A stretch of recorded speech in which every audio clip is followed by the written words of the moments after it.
Bang, perkenalan bang. Assalamualaikum warahmatullahi wabarakatuh. Perkenalkan, nama saya Iman Fatur Rahman dengan NIM 340220060. Bang, perkenalan bang. Ada bapak-bapak teman-teman. Perkenalkan, nama saya Rangga Pacar Gumelar dengan NIM 34022210017. Bang, perkenalan bang. Perkenalkan, nama saya Muhammad Daniel, NIM 340222047. Ada bapak-bapak teman-teman.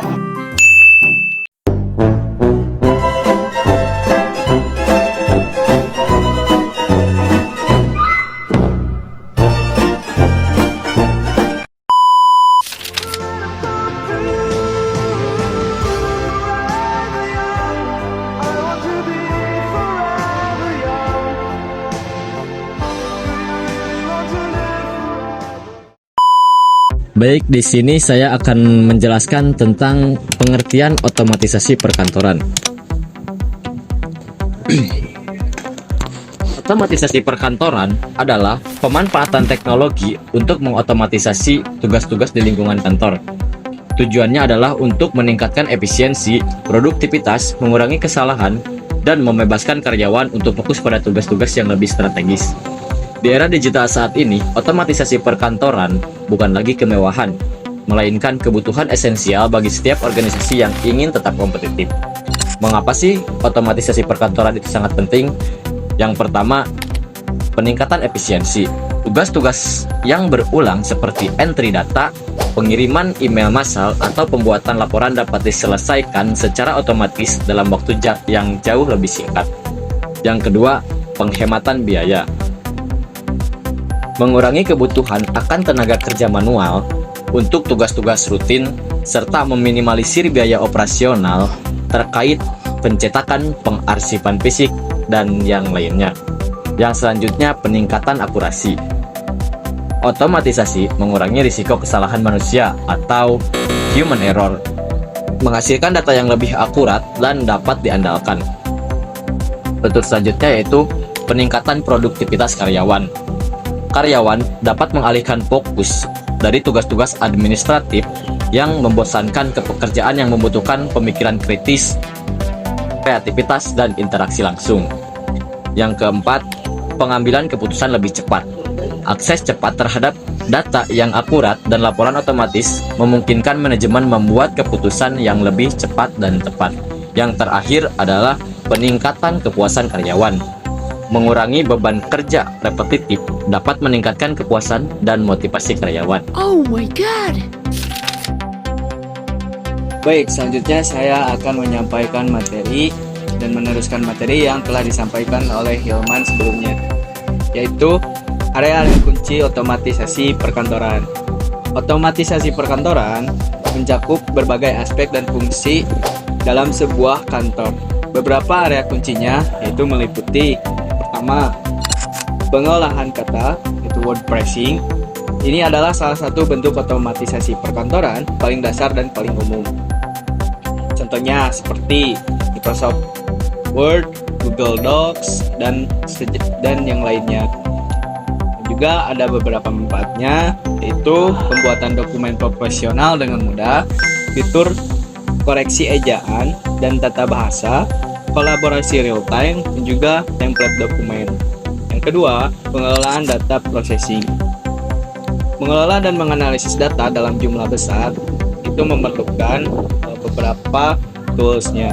Itu contohnya seperti Microsoft Excel, Google Sheet, perangkat lunak basis data SQL. Manfaatnya, analisis data, pembuatan grafik dan bagan, perhitungan otomatis, pelacakan inventaris, manajemen keuangan. Selanjutnya, ketiga, komunikasi elektronik. Memfasilitasi komunikasi internal dan eksternal. Adapun beberapa contohnya untuk menunjang komunikasi internal dan eksternal seperti email, Outlook, dan juga yang lainnya. Di pesan instan dan kolaborasi ini ada juga seperti Slack, Microsoft Teams, WhatsApp, dan juga Telegram. Ada juga konversi sebagai video seperti Zoom, Google Meet, Microsoft Teams, dan yang lainnya. Manfaatnya yaitu supaya komunikasi cepat dan efisien, kolaborasi tim yang lebih baik, dan mengurangi kebutuhan perjalanan bisnis. Adapun tantangan dalam implementasi otomatisasi perkantoran, itu meskipun banyaknya manfaatnya, implementasi otomatisasi perkantoran juga dapat menghadapi tantangan. Pertama, biaya awal seperti investasi pada perangkat keras, perangkat lunak, dan pelatihan bisa jadi signifikan. Dan juga perubahan budaya, karyawan mungkin resisten terhadap perubahan karena ketakutan akan kehilangan pekerjaan atau kurangnya pemahaman. Selanjutnya juga integrasi sistem, itu menghubungkan berbagai sistem dan aplikasi yang berbeda bisa jadi lebih rumit. Dan keamanan data. Dalam keamanan data, memastikan keamanan informasi sensitif dalam sistem otomatisasi yang sangat krusial. Kemudian ada juga pelatihan karyawan, yang diperlukan pelatihan memadai agar karyawan dapat menggunakan sistem baru secara efektif. Selanjutnya, materi akan disampaikan oleh pemateri yang ketiga. Untuk materi selanjutnya yaitu tentang tips sukses implementasi otomatisasi perkantoran. Untuk mencapai keberhasilan dalam otomatisasi perkantoran, pertimbangkan hal-hal berikut. Yang pertama, identifikasi kebutuhan. Mulailah dengan menganalisis proses bisnis yang ada dan identifikasi area yang paling banyak memakan waktu dan rentan kesalahan. Yang kedua, libatkan karyawan. Ajak karyawan dalam proses perencanaan dan implementasi untuk mendapatkan buy-in dan mengurangi resistensi. Yang ketiga, pilih teknologi yang tepat. Sesuaikan solusi otomatisasi dengan kebutuhan dan anggaran organisasi.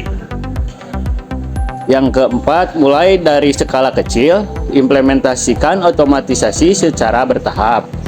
Yang kelima, berikan pelatihan berkelanjutan.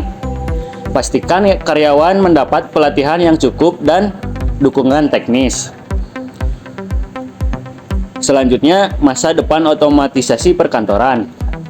Masa depan otomatisasi perkantoran akan semakin didorong oleh teknologi seperti kecerdasan buatan, yaitu AI, dan pembelajaran mesin.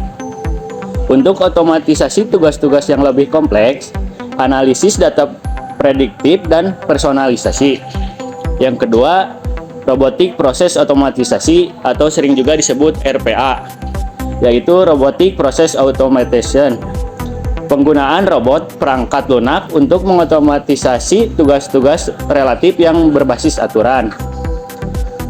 Selanjutnya, cloud computing memungkinkan akses ke aplikasi dari data dan dari mana saja, kapan saja, meningkatkan fleksibilitas dan kolaborasi. Dengan terus beradaptasi dan mengadopsi teknologi baru, otomatisasi perkantoran akan terus menjadi pendorong utama inovasi dan keberhasilan bisnis di masa depan.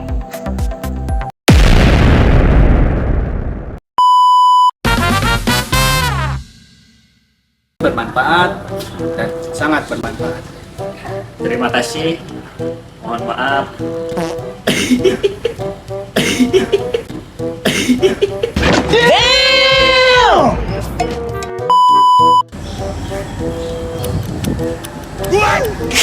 Oh my god! Wow! A few moments later. Baik, itulah tadi materi yang dapat kami sampaikan. Mohon maaf bila ada kekurangan, terutama dalam penyampaian materi dan materi yang kurang lengkap, juga visual editing yang kurang memuaskan. Semoga materi yang kami sampaikan dapat bermanfaat, lebih bermanfaat, dan sangat bermanfaat. Terima kasih semuanya. Assalamualaikum warahmatullahi wabarakatuh.